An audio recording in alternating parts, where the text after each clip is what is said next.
주 예수 이름 높이여 36장 찬송했습니다.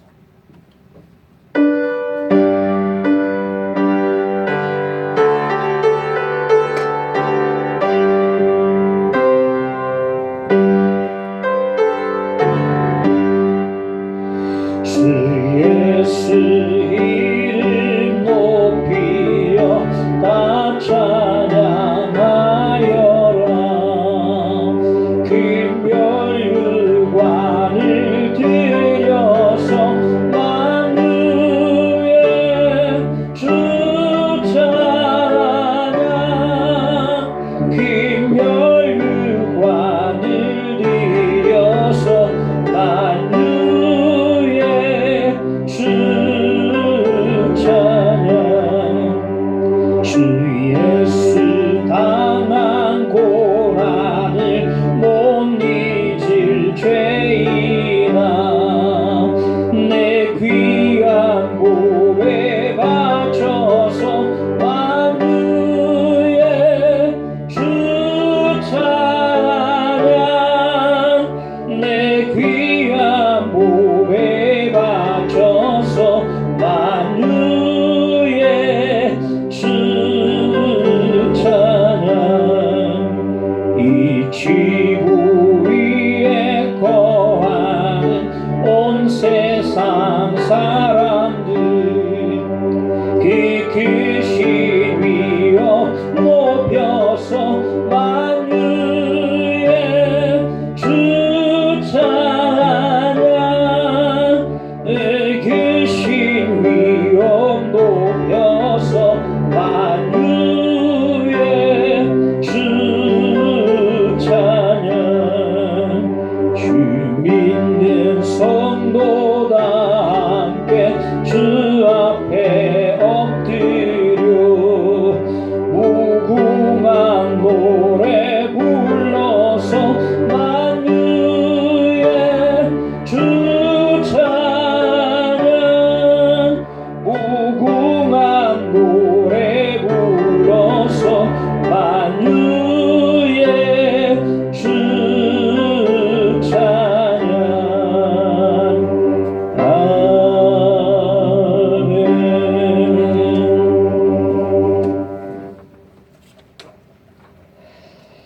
하나님 말씀 요한복음 보겠습니다. 21장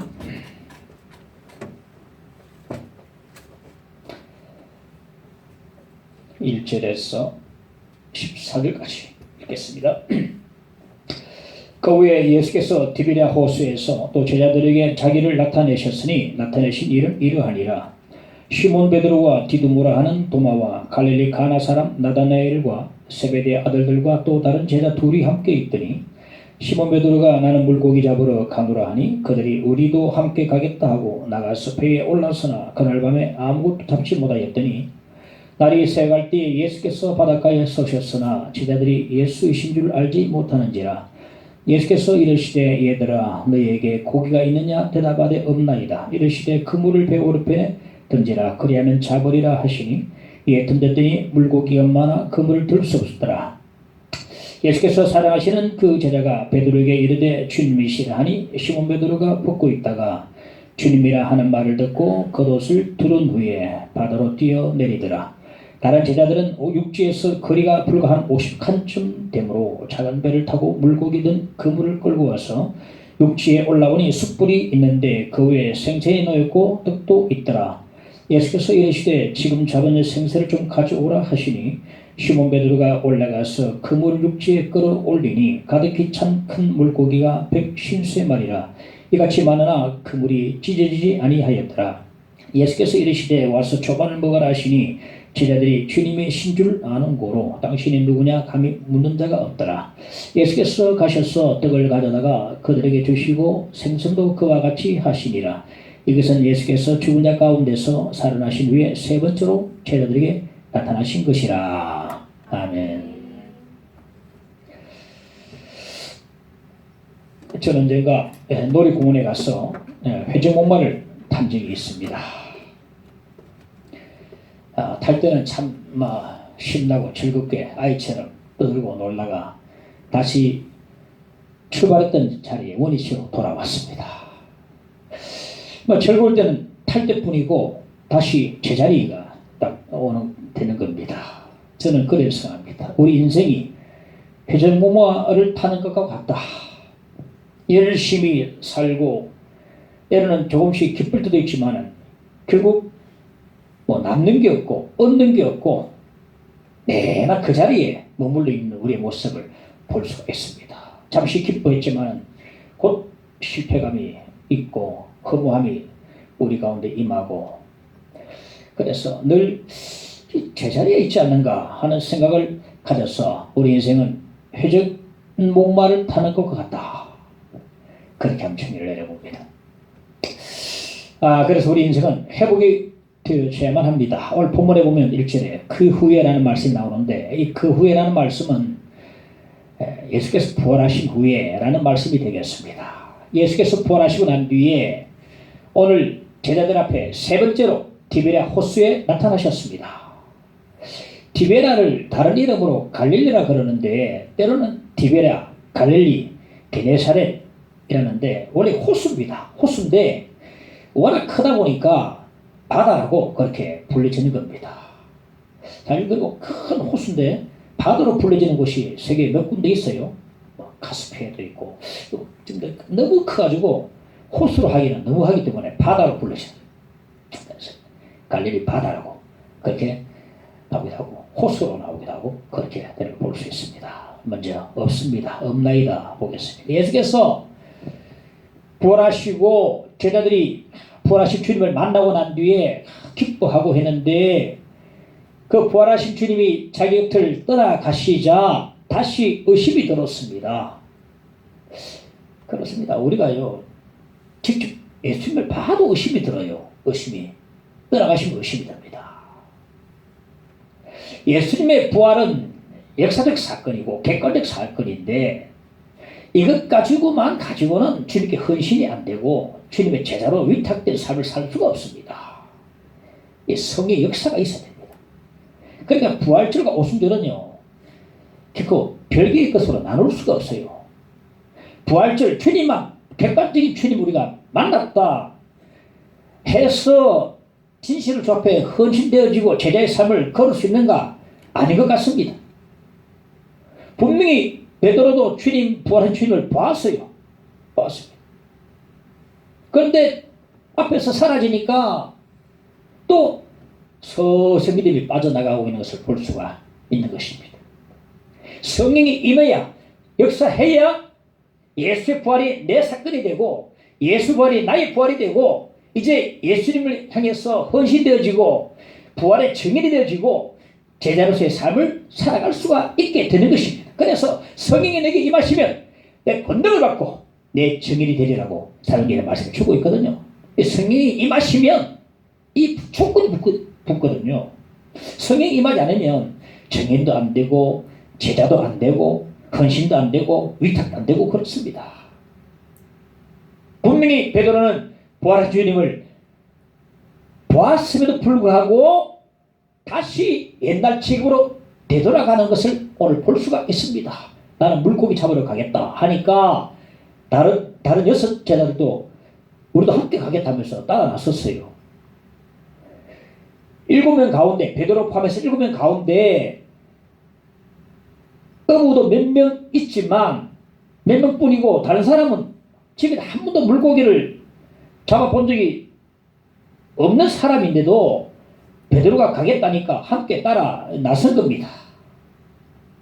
그래서 예전에 그 그물을 던질 때 그 짧은 손맛을 기억하면서 갈릴리 밤바다에 그물을 확 던졌는데 한 발도 잡지 못했습니다.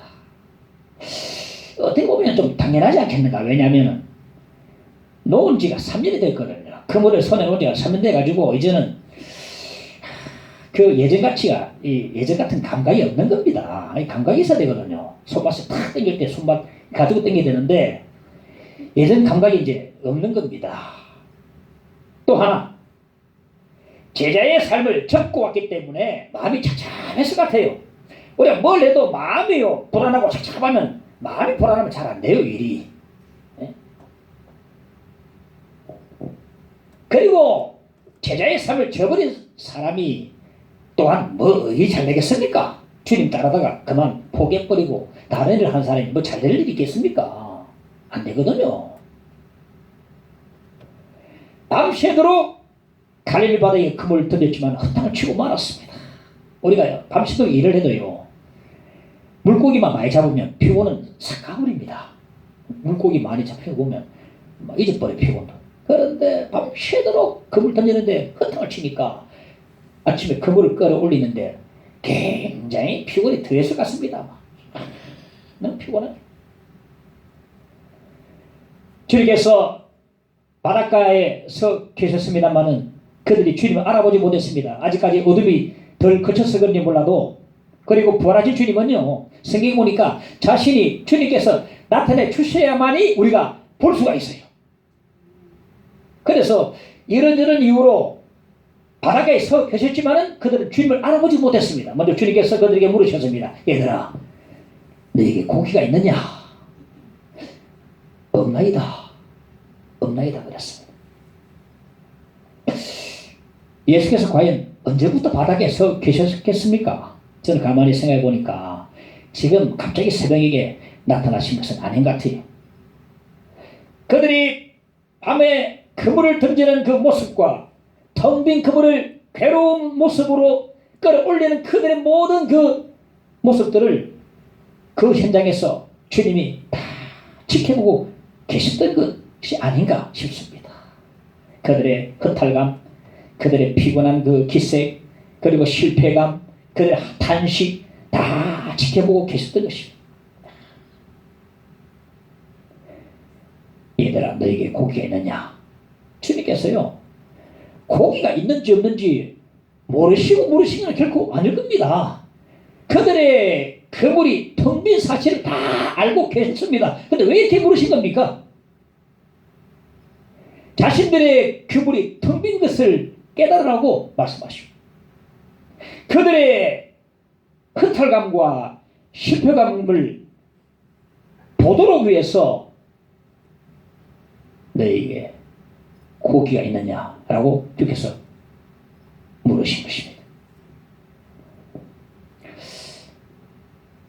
지금 제자들을 부르실 때 얘들아 라고 부르셨는데, 얘들아 이 말은 헬라어로는 파이디온인데요, 파이디온은 어린아이를 말합니다. 어린아이. 그러니까 예수님께서는요, 이들을요, 제자의 삶을 때려치우고 다시 옛날 지금으로 돌아가서 물고기 잡는 이들을 어린아이 취급합니다. 그렇습니다, 여러분. 순종의 삶을 포기하고 제자의 삶을 포기하고 주님을 따르다가 길을 포기하고 옛날로 되돌아가 버리고 교회를 나오다 안 나온 사람들, 영적으로 어린아이와 같은 사람들이거든요. 주께서 이들을요, 어린아이 취급합니다. 얘들아. 뭐 시몬 가면 얘들아, 알라더라, 아이고 알라야. 몸은 큰데 영적으로 미성숙하면요, 그들은요 기독교 상담적으로 부르기를 어른아이라 그럽니다.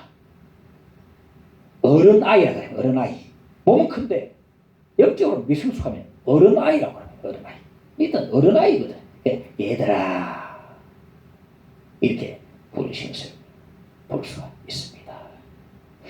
어린아이들 참 많습니다. 기독교는 어린아이. 몸은 다 큰데 영적으로 너무나 미성숙해가지고 늘 교회 오면은 막 기저귀 갈아줘야 되고 젖병 물려줘야 되고 다 챙겨줘야 되고, 안 커요. 안 커. 영적으로 안 크니까 어른아이가 되는 것입니다. 얘들아 너에게 고기가 있느냐, 이 말씀은요 무슨 말씀하면은 뭘 좀 잡았느냐 이 말이거든요. 뭘 좀 잡았느냐, 뭘 좀 잡았느냐. 이 주님의 말씀에 제자들이 그들의 텅 빈 그물을 내려다보았습니다. 그리고 대답합니다. 아무것도 없습니다. 고개를 들고 옵니다. 요한복음 15장 5절에 보면 나는 포도나무요 너희는 가지라, 나를 떠나서는 너희가 아무것도 할 수 없습니다. 가지가 포도나무에서요 잘려서 나가면 아무 열매도 맺을 수가 없습니다. 우리가요 주님 없이는 아무것도 안 된다는 것을 뼈저리게 느껴야 됩니다. 주님을 떠나서는 아무것도 할 수 없다는 사실을 절실히 깨달아야 합니다. 주님 없이 뭔가 참으려고 하는 사람들을 향해서 주께서 오늘 물으십니다. 뭘 좀 참았느냐? 없습니다. 이것이 솔직한 대답이라고 생각합니다. 한 무기수가 지금 살고 있습니다. 무기수 살고 있는데 사형선 받았다가 무기형으로 감형받았는데 이 사람이 고등학교 다닐 때 교회 고등부 임원, 학생 임원으로서 열심히 교회를 주일날 꼬박꼬박 잘 나왔어요. 그런데 인류대학 가고 난 뒤에 교회 다니라 하는 부모님의 그 말을 듣고서 고3 때는 단 한 번도 교회에 출석을 하지 않았습니다. 그러니까 그 영혼이 이미 주님으로부터 한참 멀리 떨어져 버렸어요. 대학교 올라가서 학생회장을 맡았습니다. 학생회장을 맡으면서부터 점점 더 빛났습니다. 공금을 횡령을 했어요. 학생의 공금을 횡령하고 자꾸만 횡령을 하다가 보니까 그 횡령한 돈이 눈덩이처럼 막 불어나버렸어요. 이제 메꿀 길이 없는 겁니다. 그래서 어느 노부부가 운영하는 슈퍼를 털기로 결심했어요. 밤에 딱 준비했다가 흉기 하나 딱 가지고서 들어가서 위협을 가했습니다. 그러니까 생각보다 막 노부부가 힘이 세신지 막 거세게 반응을 하는 거예요. 그래서 막 살인하고 말았습니다. 두 사람. 단지 금만 주려고 했는데 살인 무기로 그렇게 서해지고 말았던 것입니다. 잠시 공부한다고 세상의 출세와 성공 때문에 주님 곁을 떠난 일이 엄청난 막 대단할 수 없는 비극을 맞이하고 말았거든요. 지금 30대입니다. 지금 있어요. 목사님이 거기에 다 밀어오니까 목사님한테 신신당부합니다. 목사님 주일 예배 드리지 말고 입시 공부하라는 부모님은 자기 자녀를 사악한 흑암의 세력에게 내주는 것임을 다름이 없습니다. 공부와 성공을 위해서 신앙을 버리는 것은 세상에서 가장 어리석은 일이라는 것을 이제야 제가 깨달았습니다. 목사님, 교회 돌아가시던 제 이 말을 꼭 성도들에게 해주시면 고맙겠습니다. 공부하라 한다면서 주일 예배를 드리지 말고 입시 공부하라 하고는 하는 어머니, 부모들의 말을 듣지 말라는 것입니다. 그 말은 자기 자녀들을 마귀한테 내주는 것 같다고 말하고 있습니다. 눈물로 부탁했습니다.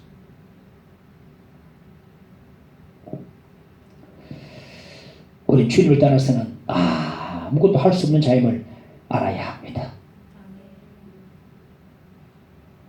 우리 인생의 바닷가에서 예수님 없이 내 힘으로 물고기를 잡으려 하는 사람들은요, 괴로움만 더할 뿐이고 허탈감에 빠지고 실패감에 빠질 수밖에 없습니다. 오늘 주께서 우리에게 물으십니다. 뭘 좀 참았느냐? 우리의 텅 빈 그물을 우리는 내려다봐야 합니다. 아버지를 떠나서 방탕하던 탕자가 돼지의 사료도 누군가로부터 주는 사람이 없을 때에 그제야 아버지를 생각했던 것처럼 텅 빈 그물을 보고 그제야 우리가 깨달을 수 있습니다. 주님 없이 되는 일이 아무것도 없구나. 이걸 깨닫게 되는 것입니다. 그리고 텅 빈 그물을 내려다보고 비로소 주님을 바라보기 시작합니다. 회복의 아침이 이렇게 해서 시작이 되는 것입니다. 특히 오른편에 던지라. 6절에 보면 이르시되 그물을 배 오른편에 던지라. 그리하면 잡으리라 하시니 이에 던졌더니 물고기가 많아 그물을 들 수 없더라. 지금 말씀에 그물을 던졌더니 153마리나 되는 많은 물고기들이 그물에 잡혔어요.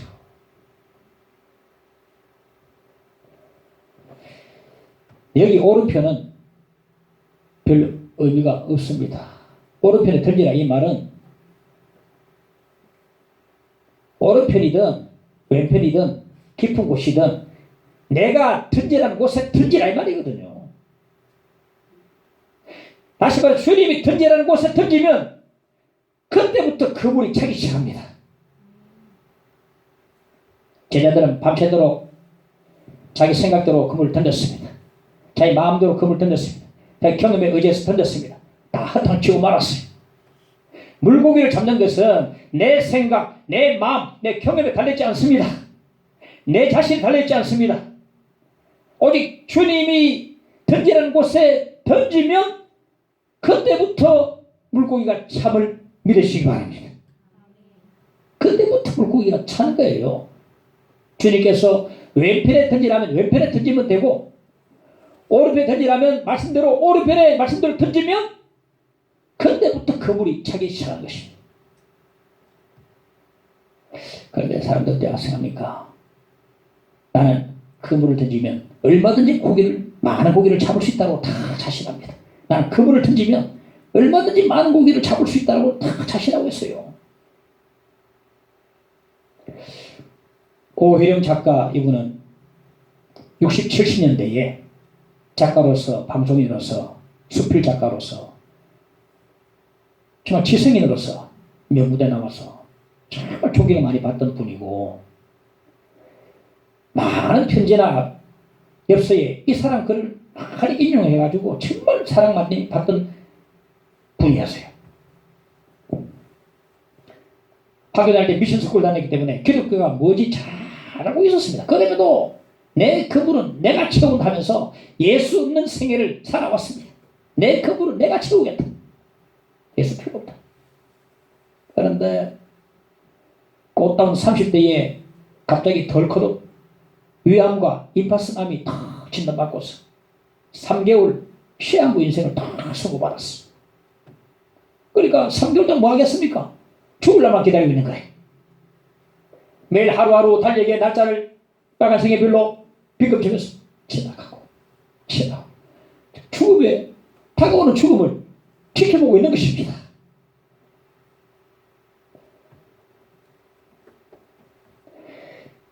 죽음의 정일이 며칠 지나고 난 뒤에 누군가 메모지 하나 보내줬어요. 희망을 버리지 마세요. 글을 적어 보내준 것과 함께 백합 50송이를 다 그렇게 보내주었습니다. 누구는 모르겠는데 그 백합 꽃 냄새를 맡으며 한동안 얼굴 꽃에 파묻고 있었습니다. 갑자기 자기 목덜미를 누가 강하게 낚아채는 겁니다. 그리고 자기는 딱 방바닥에 나동거려졌습니다. 순간도 직감했습니다. 살아계신 예수님께서 나에게 찾아오셨구나 직감했습니다. 외쳤습니다. 당신은 누구십니까? 왜 나의 죽음 자리까지 따라오신 겁니까? 이렇게 내뱉고는 지금까지 예수 없이 살아왔던 그 죄 많은 모든 일들을 일 때문에 두려움이 확 밀려왔습니다. 내가 예수 없이 이렇게 내가 죄를 지고 살아왔는데 그 두려움이 확 밀려왔는데 어떻게 내가 회개해야 될지 어디서부터 시작해야 될지 알 수 없는 거예요. 어디서부터 내가 회개해야 될지 알 수가 없는 겁니다.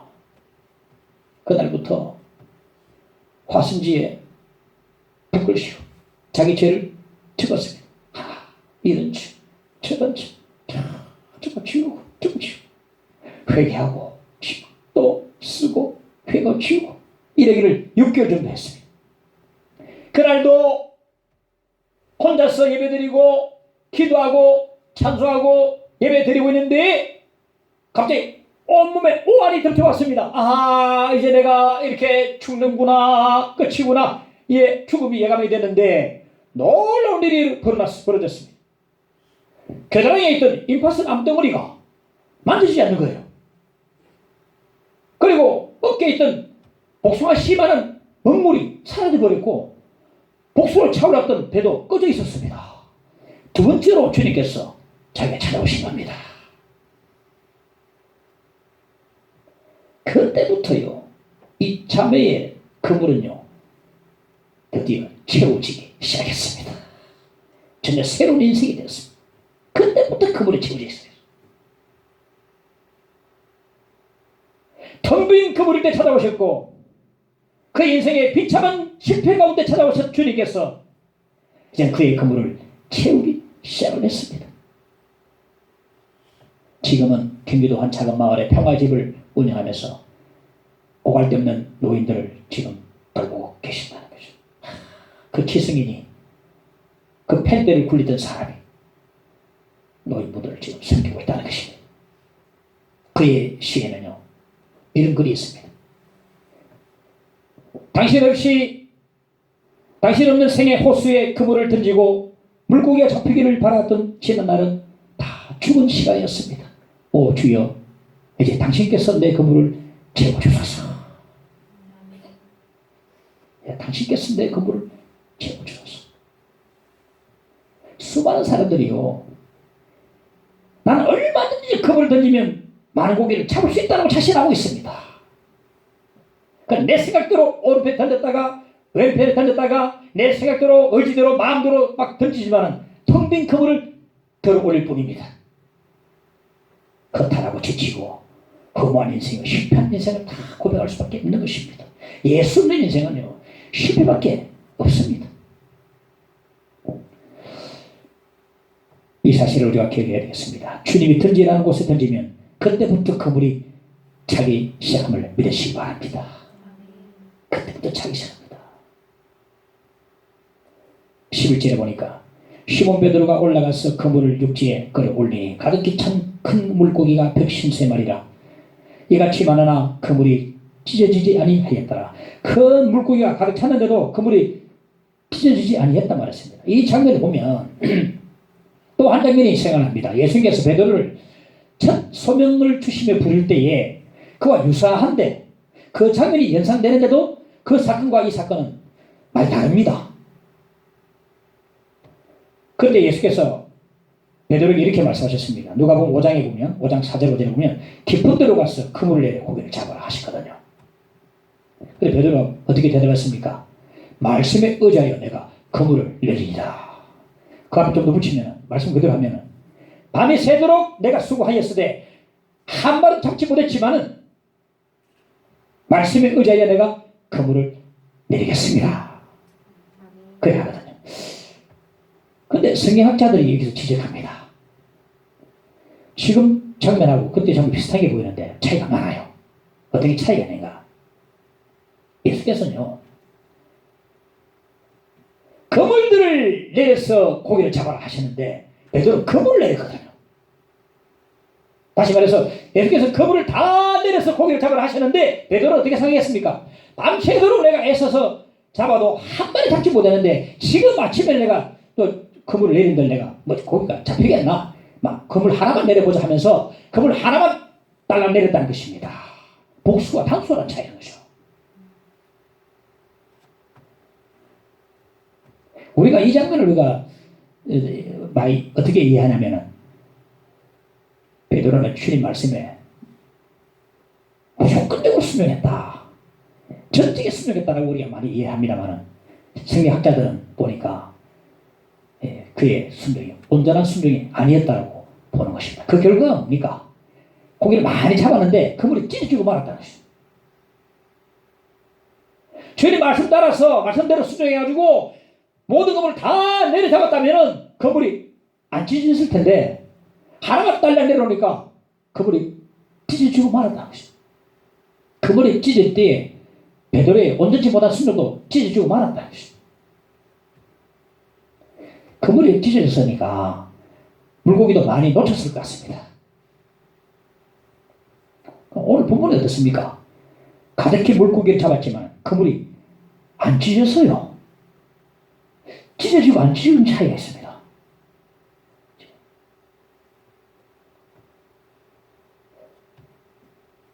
내 생각대로 내 마음대로 그물을 던지면 텅 빈 그물을 던져 끌어올리게 되고 주님 앞에 순종으로 그물을 던지지만은 온전히 순종하지 못한 채 던지면 고기를 잡아도 그물이 찢어진 채로 들어오기 때문에 고기를 많이 놓치게 됩니다.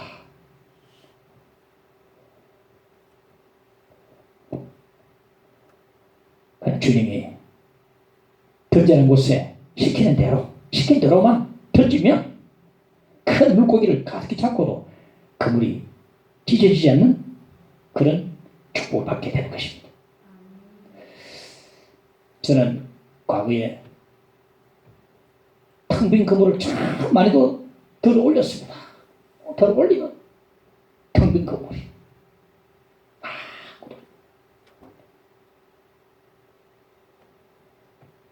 찢어진 그물 때문에 너무나 내 마음도 찢어지고 아픔을 많이 겪었습니다. 그물 찢어지고 텅 빈 그물 맞아요. 지금은 그물이 찢어지지 않습니다. 그물 속에 안 찢어졌으니까 그물 속에 잡힌 고기를 세봤거든요. 153마리라. 그처럼 저도 그물 속에 있는 하나님의 축복을 셀 수 있습니다. 하나, 둘, 셋, 넷, 150, 150, 150.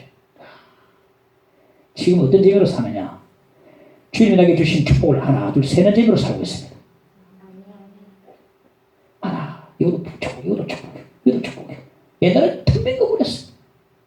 옛날에 좀 찢어진 그물이었습니다. 다 놓치고 말았습니다. 지금은 안 찢어진 가운데서 주신 축복을 하나, 둘, 101, 102, 103 다 세고 있습니다.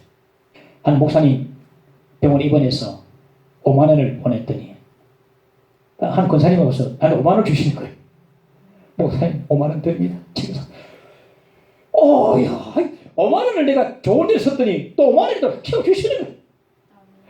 이런 일들이 솔직히 이런 축복들이 아주 자꾸 큰 일들이 정말 생기더라고요.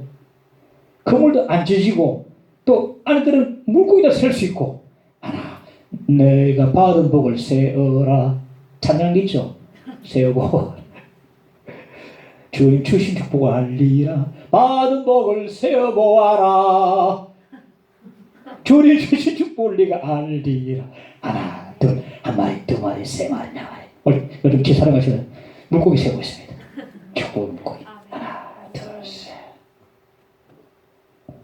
어제 제 사람 카톡을 보니까 참 소개 준비하다 바빠가지고 내가 답신 못 보냈는데 보니까 한 여자분인 것 같은데 굉장히 가정이 어려운 것 같아요. 남편과 사이가 안 좋고 어제 집사람이 위로한다고 이제 카톡을 보내셨는데 그 보내준 내용을 우리 가족에 보니까 당시 하나님의 자녀 딸입니다. 우리 가정이 너무 지금 우리는 신혼입니다. 우리 신혼처럼 살고 있습니다. 행복합니다. 여러분 당신도 그런 일을 쓰십니다. 기도하겠습니다. 힘을 내세요. 보니까 감동이 참 오더라고요. 한 마리 두 마리 세면서 축복을 세면서 좀 그물도 안 지고 할렐루야.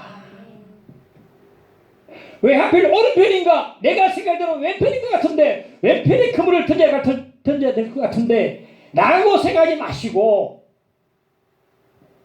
주님이 던지는 곳에 던지시길 바랍니다. 내 생각과는 정반대 방향을 지시하셔도 주님 시키시는 대로만 그물을 던지시기 바랍니다. 그때부터 그물이 차기 시작합니다. 요즘 저는 정말 평안해요. 평안하고 쉼도 시원할 수 없고 걱정이 별로 없습니다. 하나님께서 바로 이런 게 축복이 아닌가 지금 생각이 들어요. 회복의 아침을 우리 가운데 주시는 것입니다. 그물이 찢어지지도 않습니다. 물고기 많이 잡히도록 해주시는 것입니다. 할렐루야. 회복의 아침을 맞이해 주길 바랍니다.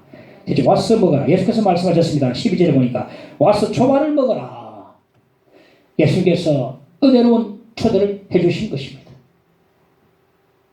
밤새도록 제자들은 헛수고만 했습니다.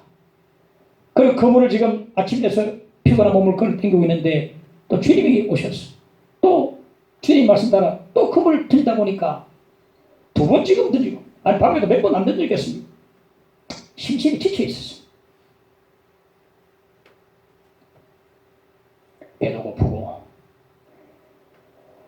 몸에 추위가 있었어. 또 추위 때문에 온몸이 떨기도 하고 늦게서야 주님을 알아보고 급히 묻혀 나가봤습니다. 보니까 예수께서 숯불을 이글이글 피우고 계셨어요. 어디서 구하시는지 떡과 생선을 이미 구하셔서 숯불 위에다 다 굽고 계셨어요. 이 떡과 이 생선이 익어가는 그 향긋한 냄새가 막 풍기기 시작합니다. 예수께서 베드로에게 말씀하십니다. 방금 잡은 고기를 좀 가져올래? 그거 가지고 거기다 더 얹으셔. 숯불에 더 얹으셔가지고 푸석하게 식탁 탁 이제 얹어놓고 풍성한 식탁이 준비가 완료됐습니다. 갈릴리 해변에 아침 식탁이 준비가 되어 있습니다.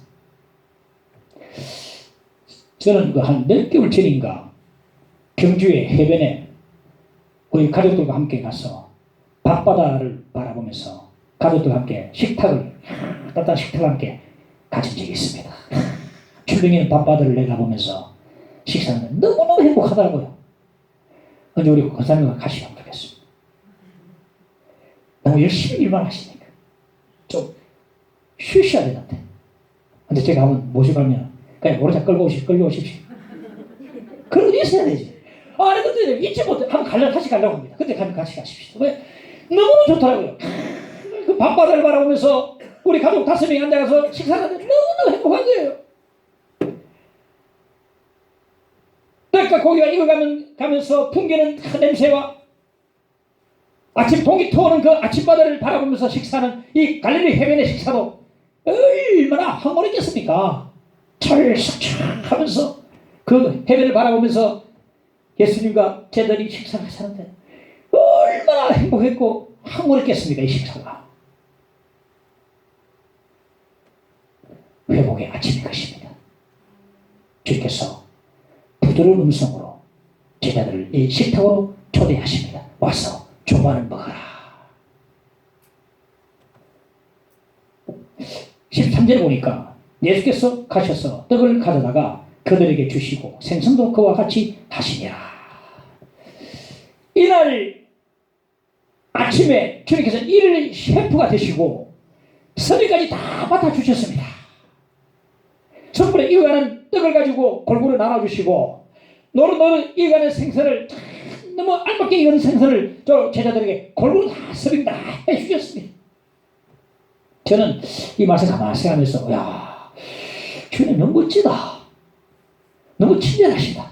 젠틀하시다. 왜냐하면 저는요 가만히 생각하면 부활하신 주님은요 영광스러운 분이시라 가까이 하기 너무 먼 당신 아닌가. 이제 다가가기 좀 힘든 분이 아닌가. 거리감을 느꼈어요. 너무나 영광스러운 부활하신 주님인데 이제 다가갈 수 있을까 싶었는데 이건 하나 기우고 부활하신 주님께서 여전히 친절하시고 너무나 인간적인 모습으로 따뜻하게 그들에게 다 서빙 다 해주시고 하시는 모습을 보게 되는 것입니다. 예수는 우리처럼 안 했습니다. 우리는 어떻게 하겠습니까? 자, 다 왔습니다. 야, 너희 왜 그때 왜 그랬노? 왜 도망쳤노? 다음 회개하자. 자, 지금 이 해변까지 다 무릎 꿇어. 다 손 다 잡아. 우리 주의 삼창무릎 함께 회개한다. 주여, 주여, 주여. 이래 안 합니다. 이래 안 했습니다. 말씀 안 하시고 와서 초반을 먹어라. 그들 식사 초대를 다 초대를 하셨습니다. 정말 친절하신 주님이 아닐 수가 없습니다. 이래 친절하신 주님 앞에 다 승인받으니까 긴장이 다 풀려지고 평화가 싹 밀려오고 잔잔한 파도 소리와 함께 잔잔한 안식이 그들의 마음 가운데서 찾아들었습니다. 주님의 초대는요 안식일이 초대입니다.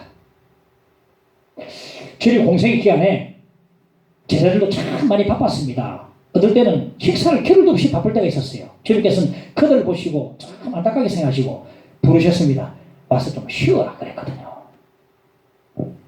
안식일을 영어로는 사베스데이라 그러는데 이 말은 히브리어 사바트에서 왔습니다. 이 사바트라는 뜻이 뭐냐면 거치다, 쉬다는 뜻이거든요. 우리 하나님께서도 세상을 창조하시고 모든 일을 거치고 쉬셨습니다. 창세기 2장 2절에 보니까 하나님이 그가 하시는 일을 7째 날에 마치시니 그가 하시던 모든 일을 그치고 일곱째 날에 안식하시니라.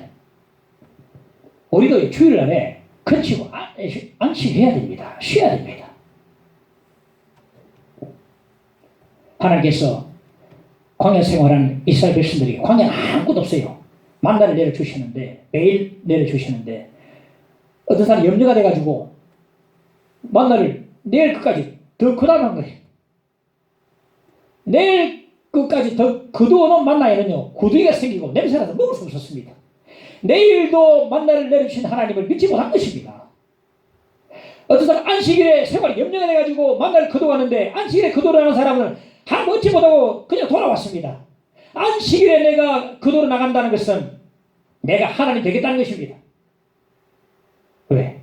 하나님께서 공급해 주신다고 약속하셔도 그건 못하겠고, 기어코 내 일은 내가 책임지겠다는 것이, 내가 책임지겠다. 하나님 모르겠고 내가 책임지겠다.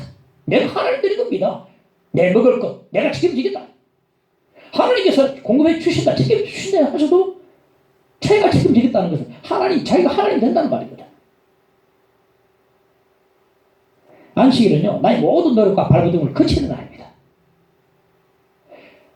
안식일에 내가 쉰다는 것은요, 하나님을 하나님 되게 하는 것이고, 안식일에 쉬는 성도들은요, 하나님을 하나님 되게 하는 성도들이라고 생각합니다.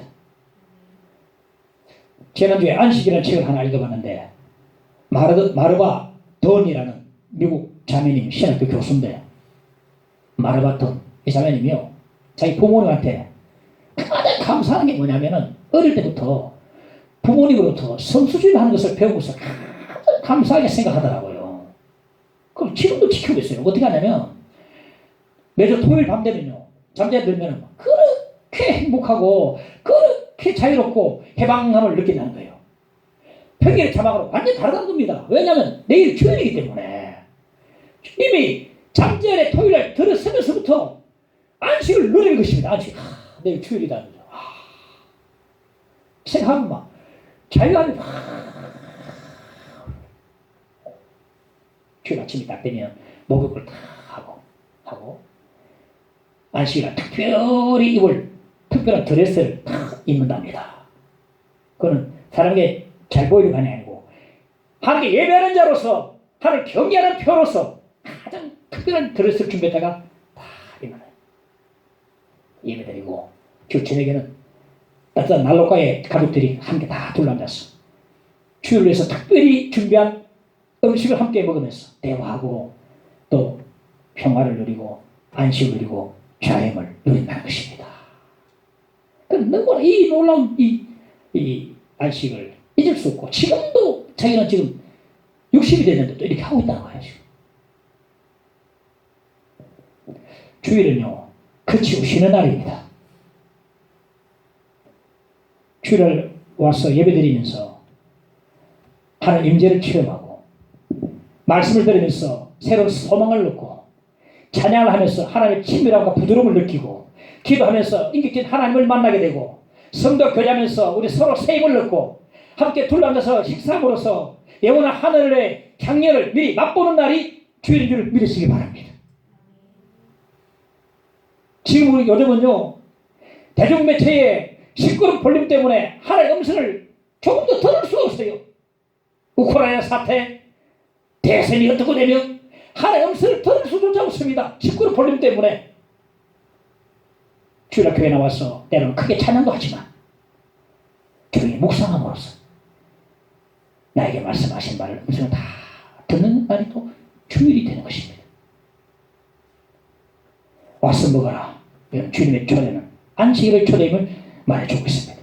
마태복음 11장 28절에 보면 수고하고 무거운 짐진 자들아 다 내게로 오라. 내가 너희를 쉬게 하리라. 할렐루야. 함께 찬양해 봅시다. 평안을 너에게 주노라. 세상에 줄 수 없는, 세상에 알 수도 없는 평안을 네게 주노라.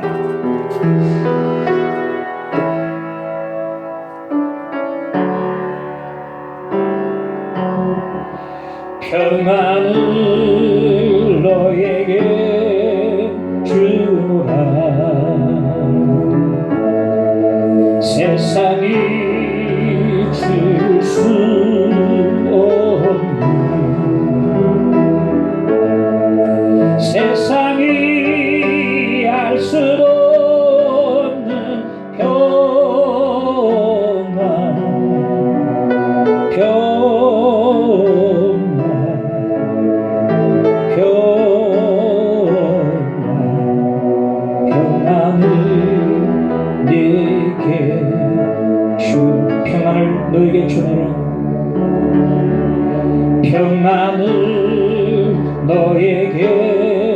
주노라. 세상이 줄 수 없는, 세상이 알 수도 없는, 세상이 알 수도 없는 평안,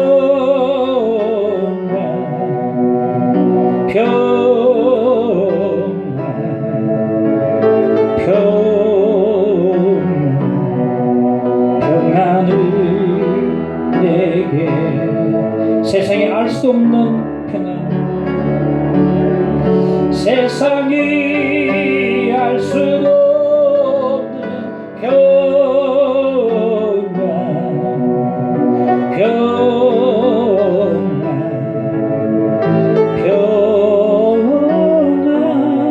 평안을 내게 주노라. 할렐루야.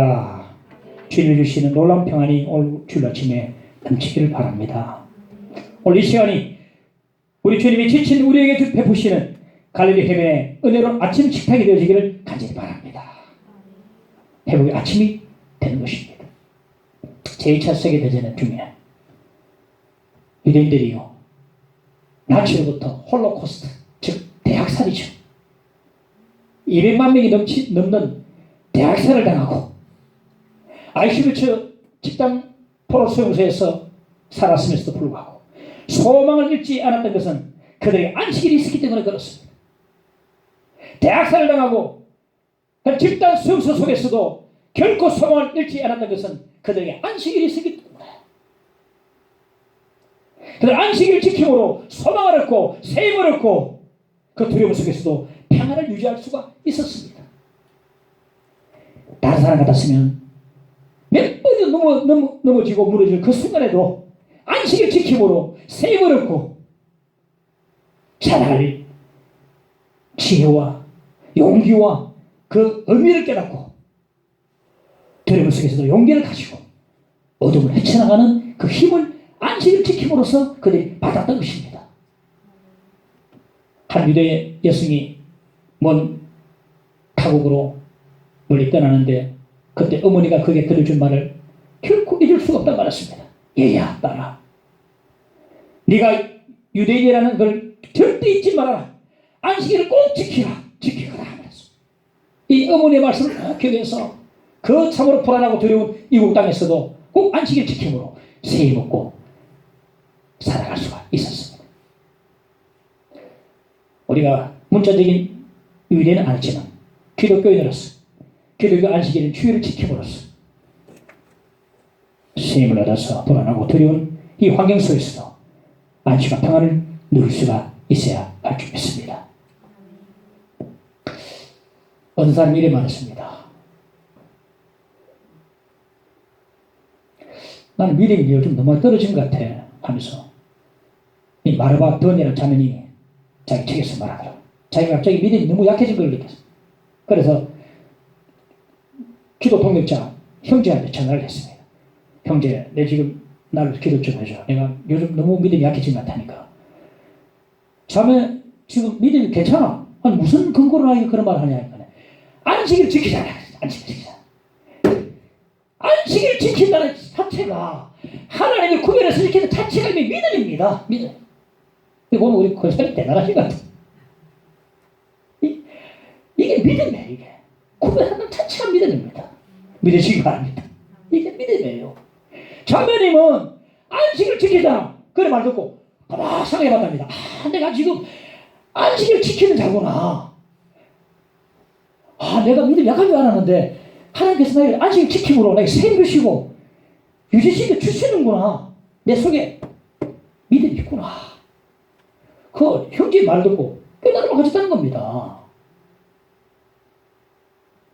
저는 주일 아침에 예배인다고 설교하고 난 뒤에 탁 강변 내려가면요, 높은 산에 올라갔다가 하산하는 기분입니다. 너무나 만족스럽고 너무나 평안하고 기쁘고 기분 좋고 만족감 속에서 내려와.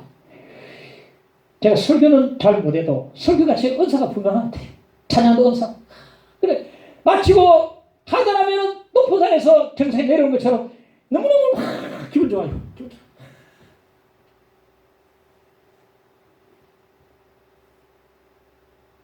가족과 함께 식사를 다 이런 일 같이 이야기 나누면서 살아가고, 오후에는 가장 좋아하는 책을 하나, 가벼운 책을 하나 다 펴놓고, 다 펴놓고 있으면요, 안식일에, 주일에 점집을 찍습니다. 안식과 평안이 책을 펴는데도요, 안식과 평안이 짜릿합니다.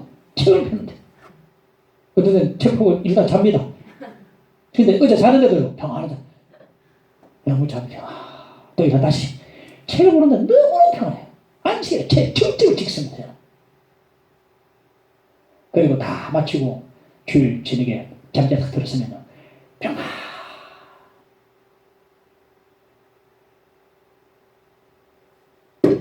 오늘 어떻게 주일 보내고 있는 것인가? 안식을 지킨다 이 말 속에는요, 셀레브레이션, 축제라는 의미가 들어있어요. 그렇습니다. 안식일은요, 축제요, 향연이요, 평안이요, 그리고 안식이요, 자유가 있습니다.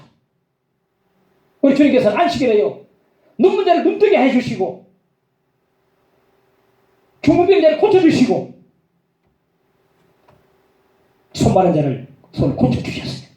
그리고 자유를 주시고, 진정 안식을 그들에게 허락해 주셨습니다. 묶여있는 걸 풀어주셨습니다. 우리 주님 이것 때문에 오셨거든요.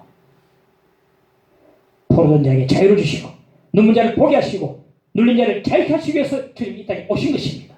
안식일이 바로 우리 주일이 그와 같은 날입니다. 이 날에 안식과 평안과 자유함이 넘치는 날이 되는 것입니다. 와서 먹어라. 지친 우리를 향한 주님의 안식일을 초대합니다. 안식일 중심에 기독교 안식일의 주일이 있습니다. 오늘 이 주일 아침 이 시간이 갈릴리 해변의 은혜로운 아침이 되어지기를 간절히 바랍니다. 주님의 풍성한 아침 식탁을 보시고 우리를 초대하십니다. 와서 먹어라. 주님 초대에 믿음으로 응할 수 있기를 간절히 바랍니다. 오늘 우리의 영성이 회복되지 아침이 되어지기를 간절히 바랍니다. 함께 찬양합시다. 지난 1회 동안에 예수 인도했으니 주의 전에 모여서 감사 찬송합니다.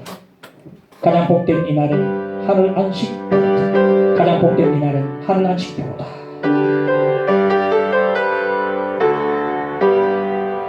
지난 1회 동안에 예수 인도했으니 모여서 감사 찬송합니다. 가장 복된 이날을 하늘 안식표로다. 가장 복된 이날을 하늘 안식표로다. 주의 공로 힘이고 은혜 주신 빌때에 화목하게 하시고 죄를 벗겨주소서. 세상 걱정 버리고 은혜 받게 하소서. 세상 걱정 버리고 은혜 받게 하소서. 하나님의 이름을 찬송하러 왔으니 모임 중에 계시고 영광 나타내소서. 기쁜 하늘 잔치에 참여하게 하소서. 기쁜 하늘 잔치에 참여하게 하소서. 주의 기쁜 복음을 모두 듣게 하시고 주의 은혜 베풀어 위로하여 주소서. 주님 오실 때까지 이 날 지키리 때까지 이날 지키로다. 아멘. 오늘 주신 말씀 기억하면서 주여 한 부르고 함께 기도하겠습니다. 주여 감사합니다. 아버지가 오늘도 주님 안식일날 주일을 지키게 하심을 감사를 드립니다. 주여 감사합니다. 찬양을 하나님 만나게 하시고 말씀으로 세임 주시고 이걸 통해 살의 인재를 체험하게 하시고 하나님 능력 주시니 감사를 드립니다. 참아 기쁨 주시고 하나님의 세밀한 주의 음성 듣게 하시고 감사합니다. 하나님의 험악한 세상 살아가는 가운데서도 주의 주신 은혜로 살아가도록 도와주시고 주여 능력과 세임받아서 살아갈 수 있도록 인도하시기를 간절히 원하옵나이다. 주여 함께 없어서 감사합니다. 영광받아 주옵소서. 찬양드립니다. 주여 감사합니다. 미성의 스미로 기도옵나이다. 아멘.